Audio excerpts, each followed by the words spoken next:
Hello mga kabayan, ito na naman inyong Junjun at sama-sama na naman po tayo mag-react sa video na ito. So sa video po na ito mga kabayan ay tungkol po ito sa parang meron pong computation pagdating po sa budget. In any projects po, pag may gagawin po ang isang gobyerno, hindi naman lahat again po, hindi lahat. Computation po ito na kung saan pinapakita kung ang pamahalaan or kung ang isang sangay ng gobyerno ay corrupt. Pinapakita po dito ang computation kung saan napupunta ang pera ng isang bayan o ang pera ng isang departamento ng gobyerno. So napakaganda po ng pagkakalatag.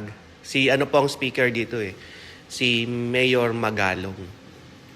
Okay, kung corrupt po ang opisyal, ay ganito po ang mangyayari sa pera ng budget. Na kung saan po ang pera na ito ay binabayaran nating mga manggagawa.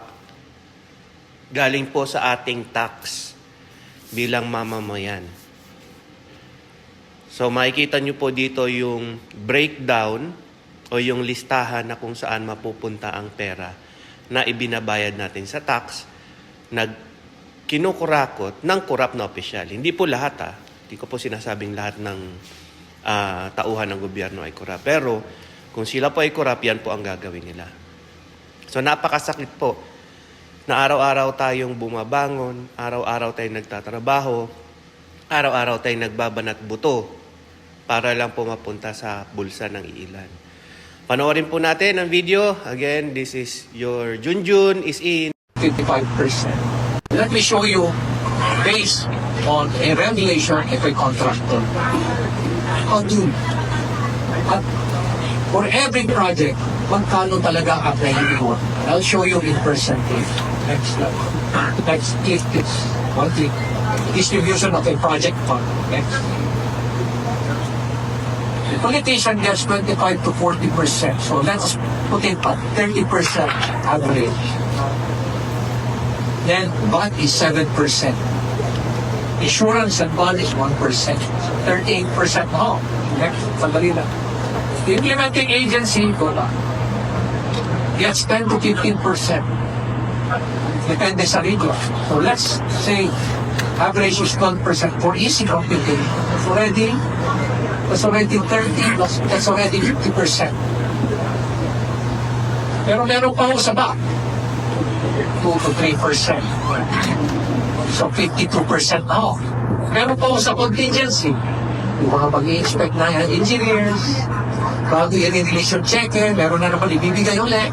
May mga namamagayan, kumwari, may mga nagkakasakit ulit, hingi dito, pagkain, lahat.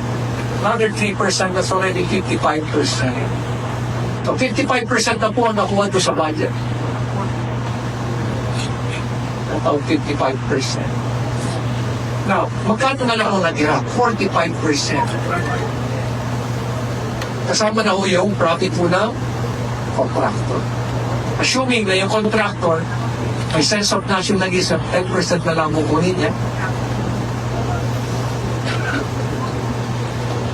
Pero yung 10% na yan, makukuha lang niya yung profit niya yan after 1 year. Kasi may retention ng life. Retention. So after 1 year. Kung 1 year pa ho niya makukuha, naiwan na lang 35%. Sa tingin nyo, hindi pa siya kukuha uli rito sa 35 kasi after 1 year pa siya. Kukuha pa uli siya ng 5% dyan. So 30% na lang. Meaning, analogy is, many of you are paying your taxes here. Can you just imagine that most probably around 30% of the total taxes that you pay goes to the project and 70% goes to someone else's pocket. Let me show you. So ayan na nga mga kabayan. Napanood nyo yung video.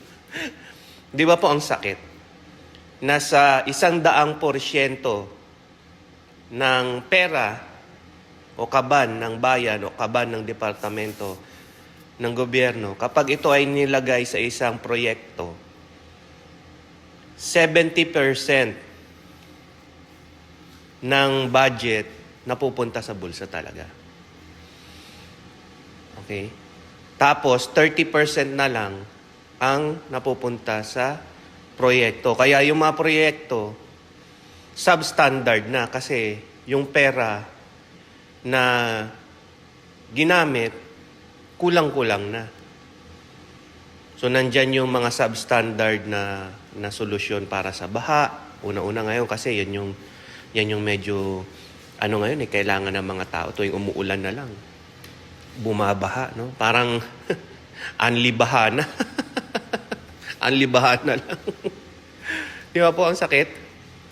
Kung yung 100% na yan ay nilagay nila lahat sa proyekto, wag na nilang isipin yung kanilang mga bulsa. Sa tingin nyo po, hindi gaganda yung proyekto. Di ba po?